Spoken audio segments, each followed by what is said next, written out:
उसके बाद में देखो अपना अगला इसमें टॉपिक आता है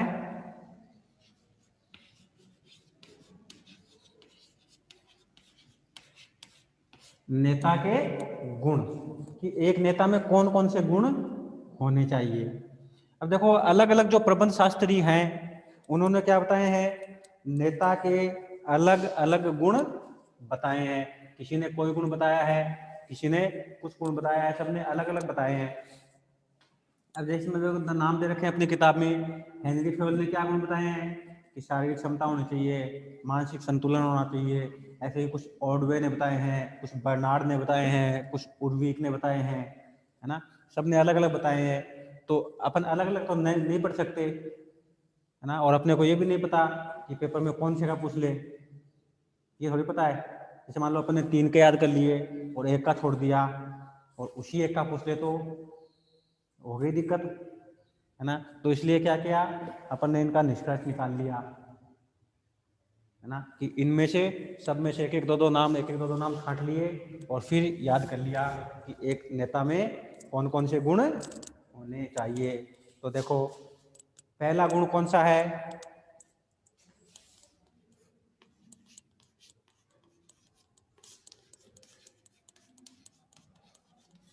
उत्तम स्वास्थ्य, कि उसका स्वास्थ्य कैसा होना चाहिए, अच्छा होना चाहिए।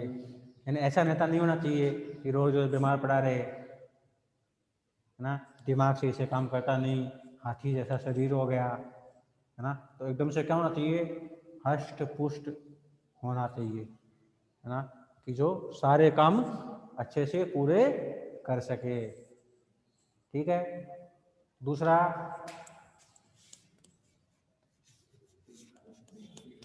कुशाग्र बुद्धि। कुशाग्र का मतलब क्या होता है, कुशाग्र का मतलब तेज, है ना, कि दिमाग भी कैसा होना चाहिए, तेज होना चाहिए। क्योंकि नेता है तो हजारों लोग उसके संपर्क में रहते हैं, है ना। तो सबका दिमाग कैसा होता है, तेज नहीं, अलग अलग, है ना। कोई ठंडे दिमाग का होता है, कोई गर्म दिमाग का होता है ना। कोई अच्छी बात करने वाला होता है, कोई अड़ियल होता है।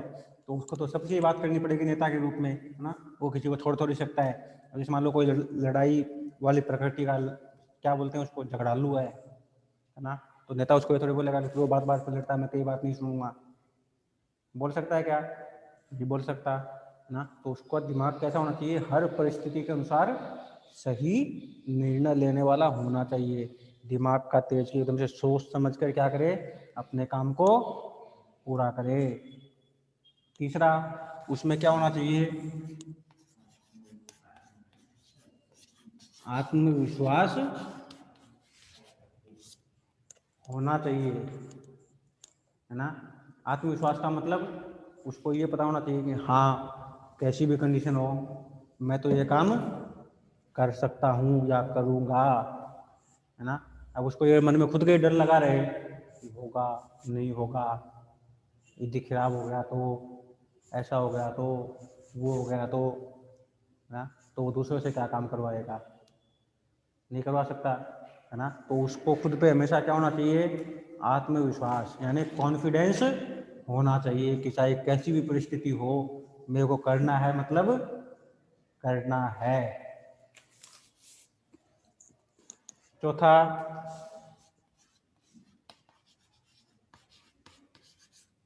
स्फूर्ति। स्फूर्ति का मतलब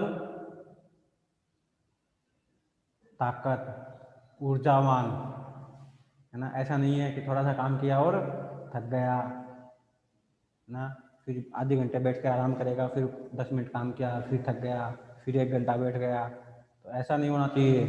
क्या होनी चाहिए, उसके शरीर में ताकत होनी चाहिए, स्फूर्ति होनी चाहिए, कि मान लो एक बार मजदूर नहीं भी आया तो उसके साथ वो खुद खड़ा हो जाए कि हाँ एक जना नहीं आया तो उसकी जगह आज मैं काम करूँगा, है ना। तो दूसरे भी क्या करेंगे, उससे करवाएंगे थोड़ी, वो क्या बोलेंगे, नहीं हम इतने में काम करा लेंगे, है ना। और वही ऐसे बैठा बैठा सोचता है यार नहीं आया नहीं आया नहीं आया, तो बाकी भी उतना ही काम करेंगे, है ना। तो उसके शरीर में क्या होनी चाहिए, ताकत होनी चाहिए, स्फूर्ति होनी चाहिए। पांचवा, कैसा होना चाहिए, चरित्रवान होना चाहिए, है ना। ये तो विशेषता में भी आया था ना, ये टॉपिक तो चरित्रवान वाला तो विशेषता में भी आया था, है ना। कि कैसा होना चाहिए, ईमानदार, सच बोलने वाला, है ना। क्योंकि उसके जो अनुयायी हैं वो तो उसको देख के ही सीखेंगे, है ना। अब जैसे मान लो मैं झूठ बोलूँगा तो आप भी झूठ बोलोगे, है ना। फिर मैं आपको थोड़ी कह सकता हूँ कि आप तो झूठ बोल रहे हो।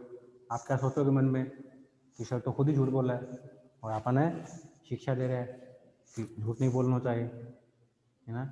मान लो मैं खुद सिगरेट पीऊँगा तो फिर मैं आपको कैसे मना कर सकता हूँ ना। फिर आप मान लो मुंह पे तो नहीं बोल सकते, लेकिन पीछे से तो कह सकते हो कि सर ये भी तो पियो, नहीं के सिखा रहे हो, है ना। तो हमेशा उसका आचरण कैसा होना चाहिए, ऐसा होना चाहिए कि दूसरे उसको देख के क्या ले, शिक्षा लें, है ना। अच्छा बनना सीखें, कोई गलत काम न करें, ठीक है। अगली जो इसका गुण है वो है निर्णय क्षमता, यानी उसमें क्या होनी चाहिए, निर्णय क्षमता होनी चाहिए कि परिस्थिति कैसी भी आए उसके अनुसार उसको सही निर्णय लेना पड़ेगा, है ना, लेना चाहिए।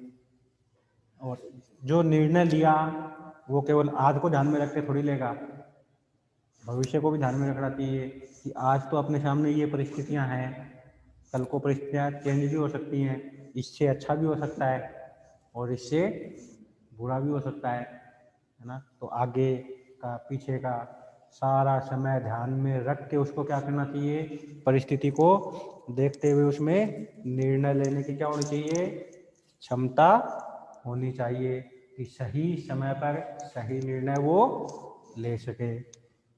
अगला, तकनीकी योग्यता। तकनीकी का मतलब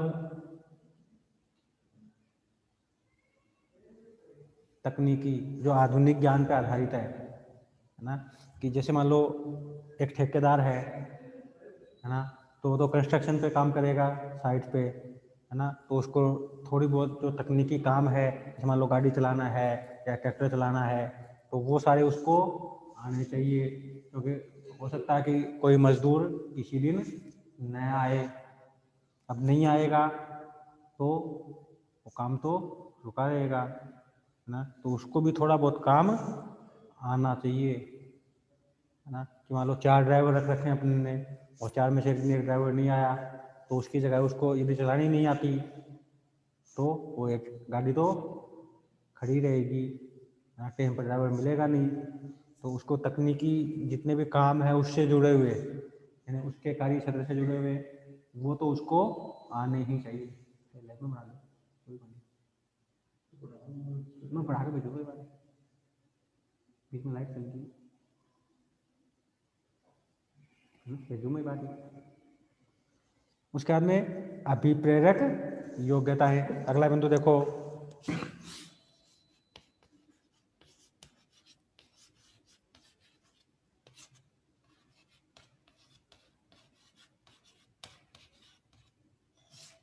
अभिप्रेरक योग्यता है। अब अभिप्रेरक का मतलब क्या होता है, अभिप्रेरणा का मतलब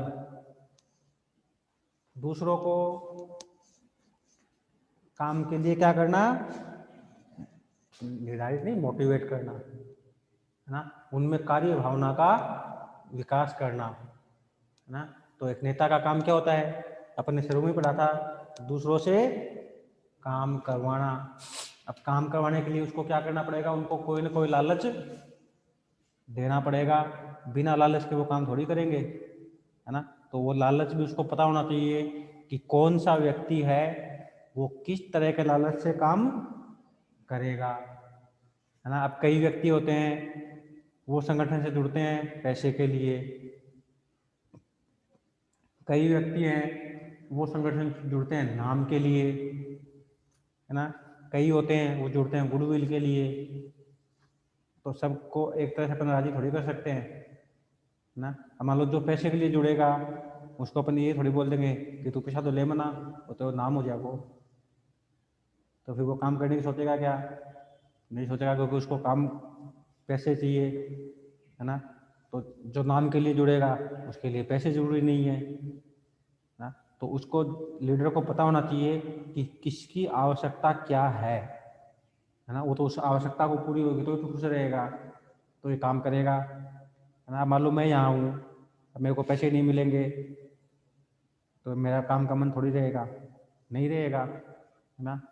तो मैं तो हूँ पैसे के लिए ही, है ना। तो ऐसे जो नाम के लिए हैं उनका नाम है, उनके लिए पैसा जरूरी नहीं है, क्योंकि पैसा तो उनके पास पहले से ही बहुत है ना। तो लीडर को पता होना चाहिए कि किसको क्या चाहिए, अब वो चीज़ मिलेगी तो वो अपने आप काम करेगा, है ना। अगला दूरदर्शिता। दूरदर्शिता का मतलब भविष्य को देखने वाला। अब भविष्य को देखने वाला कौन होता है? बाबा जी। बाबा जी तो देखते हैं फ्यूचर, है ना। साधु सन्यासी बाबा जी वही तो देखते हैं, है ना। तो वो बाबा जी नहीं, है ना। कौन सी दूरदर्शिता? अपने व्यापार की दूरदर्शिता, है ना। कि जैसे मान लो अपन ऊनी कपड़े बनाते हैं तो अपने को अपना उत्पादन कब करना चाहिए शुरू? मई जून में शुरू करना चाहिए, है ना। और फिर मान लो 3-4 महीने लगते हैं तो मई जून जुलाई अगस्त सितंबर 4-5 महीने बनाने में लगेंगे, तब तक सर्दियाँ शुरू हो जाएंगी, है ना। और अपन नवंबर में शुरू करेंगे तो नवंबर दिसंबर जनवरी फरवरी मार्च तक कपड़े तैयार होंगे, इतने में तो सर्दियाँ चली जाएंगी। तो फिर वो कपड़े बनाने का मतलब क्या रहा? कोई मतलब नहीं रहा, है ना। तो अपने को पता होना चाहिए कि अपने जो व्यापार है या अपना जो संगठन है उसमें कब अपने को लाभ मिल सकता है, या कब अपनी बिक्री बढ़ सकती है, कब अपनी